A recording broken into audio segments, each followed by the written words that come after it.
centuries, Everleys have seen their brightest and best disappear, taken as punishment for a crime no one remembers, for a purpose no one understands.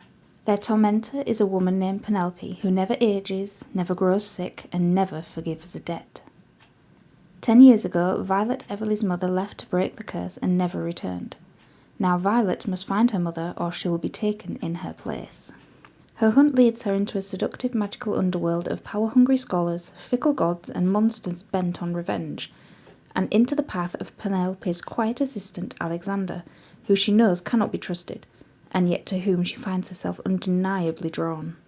Tied to a very literal deadline, Violet will travel to the edges of the world to find her mother, and the key to the City of Stardust, where the Everly story began. Hello and welcome to another book review video, and today we'll be discussing The City of Stardust by Georgia Summers. And that was the blurb that I just read out for it. I picked this up after wandering around York doing the ice trail and wanted to reward myself with a few books from the local Waterstones. And I hadn't heard of this, it had just come out at the end of January, and the cover was enough to pique my interest, and the blurb had me wanting to find out what it was all about. And did I like the book? Yes. I liked reading it. Did I love it? No. Did I hate it? No. So let's get into why. Now like I said, I hadn't heard of this book before. I found it just on the table in the bookshop. So I hadn't been hit by any marketing for it. And when I read the blurb, I knew it sounded like a young adult. I know in some of the other videos that I've done, I've found a book or I've been sent a book and it's marketed as adult fantasy, and that's what I wanted, that grittier aspect. This, I read the blurb and it didn't read like adult fantasy to me. I knew what I was getting into with this. This was definitely a YA fantasy. And so I wasn't disappointed, because that is what I thought I was getting. Imagine my surprise when I find that this is actually marketed as an adult fantasy. It isn't. It's a YA fantasy. There's so many books out there that keep saying that they're adult fantasy and they're not. This is not, by a long shot. The world building in this was outlined to what I pretty much expected it to be. It could have gone so much deeper. So much deeper into world building, especially in certain aspects of it. It had so much undiscovered potential and we were only confined to a few places, and it has so many like worlds within worlds that branch off different places, and we never got to experience any of it. So the title, The City of Stardust, is a natural, it seems like a nexus of different worlds where different corridors branch off to different places, which I found really, really interesting and gave me Dark Tower vibes.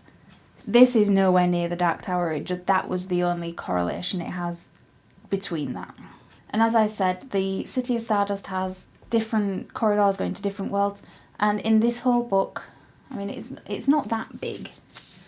It's medium. But we only get to travel to 3, and the City of Stardust being one of them for too brief an excursion for my liking. But we only get to travel to 3 worlds, and one of them is Earth, so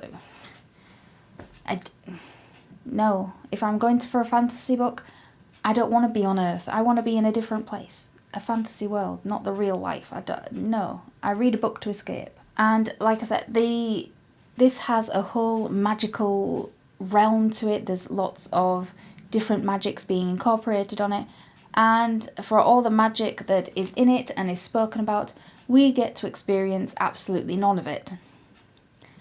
Can you tell that I'm a little bit infuriated?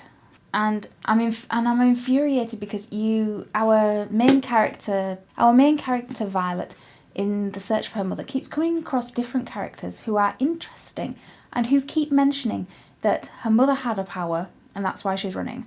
And Violet has the same power, but it's latent. And more than 3 characters say this, and it keeps coming up that Violet has all this power, And we never get to see any of it. She never uses it. Ever. I mean, spoilers, but she never uses any of the magic that she is supposed to be born with. No, she's just a regular human girl. How boring. But she's supposed to be this wonderful sort of magical locked ability that everybody's after, and that's why her mother's running, and that's why she has to run as well. And we don't get it. We don't get any of it. For it to be said so much and so often, I would have expected at least her to use it by accident and then never to use it again because she didn't know how. But we don't even get an accident in this. We get nothing. And speaking of our main character, I didn't like her. She falls way too flat for me. I found her dull, naive and boring. Now, the beginning of the book was interesting. It had me... This is why I didn't DNF it.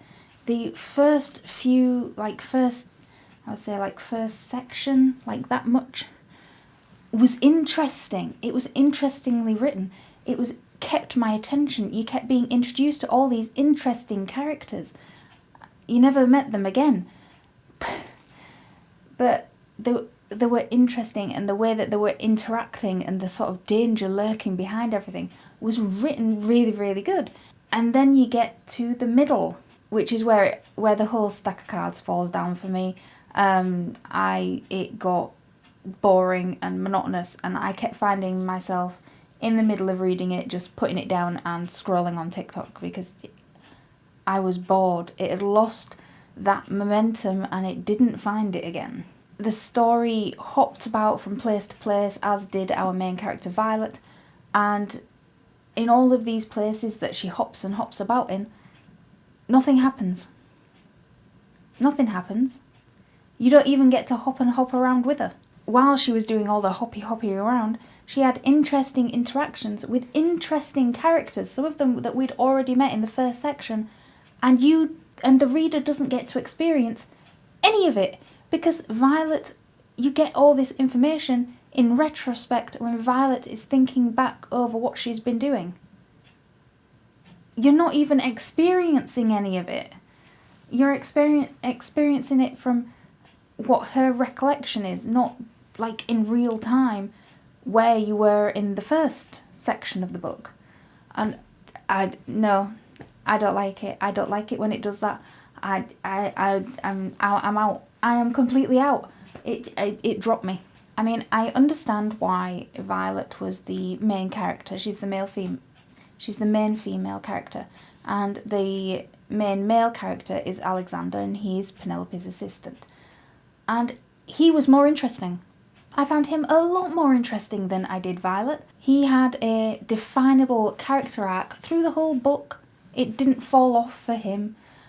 He's morally grey. You're never quite sure where you stand with him as a character, in which camp he is.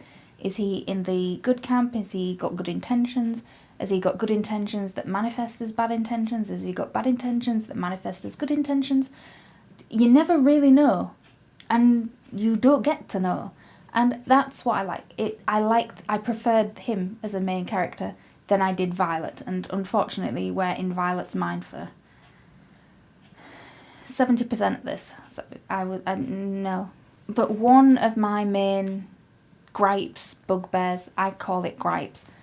The main gripe I have with this book is not that it falls down in the middle, is not that it loses me, is not that I found the main character Violet boring. The main gripe that I have with this book and other books that fall into the same character into the same category that this one falls into for me is that the main antagonist is Penelope. She is the main antagonist for this book. Now, I'm looking for certain things from my villain of any book. I'm looking for danger, I'm looking for malevolence, I'm looking for violence, quietly violent, subtle, sarcastic, have that menacing aura around them, what a damn good villain has. Penelope doesn't have any of it. And yes, the character is dangerous in, I think, two chapters. But she's dangerous in a way that, like, a lesser bad would be to the bigger one. Sort of like Loki's dangerous in the Avengers and then Thanos is, like, overseeing the whole thing. Kind of like that. But you don't get to... Penelope's all we've got, and she's not enough. Penelope is an astral. She is a goddess. And everyone keeps saying, you know, everybody's scared of her. She has this amazing godlike power that is feeding on itself and just growing and growing and growing until it reaches its crescendo. And we don't get to see it. It doesn't reach the full potential of what this is promising it to be. It just sort of leads you up there and then finishes first.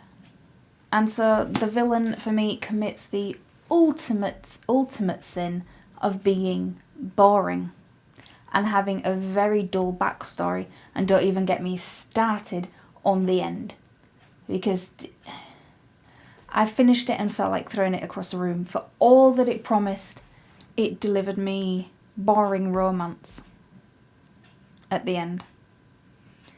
There was no the big reasoning to all the events of this book, the big reasoning behind the curse, the big reasoning behind everything to do with the main villain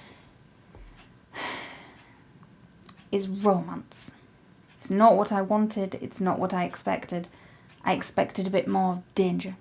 Now, even saying that, it was an alright read. I didn't love it, I didn't hate it. It's a straight down the middle 3-star read for me. But on reflecting on how it read and what it was like, it reads like the first book in a series that isn't realised yet.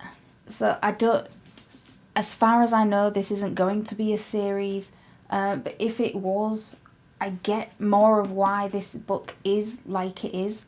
It reads like the first book in a series that is planned, but isn't planned yet. So not every thread is tied up by the end. There's more questions at the end than there was at the beginning. And if a book 2 of this came out, I would not be surprised. Will I be reading a book 2 of this? If it has Violet as the main character, then no. No, because I don't like her. She's boring. But if you've read this book, or if you're going to read this book, please let me know in the comment section below. And remember to like, subscribe this video. If you liked it, just use your little clicker, click that button. And as always, keep reading.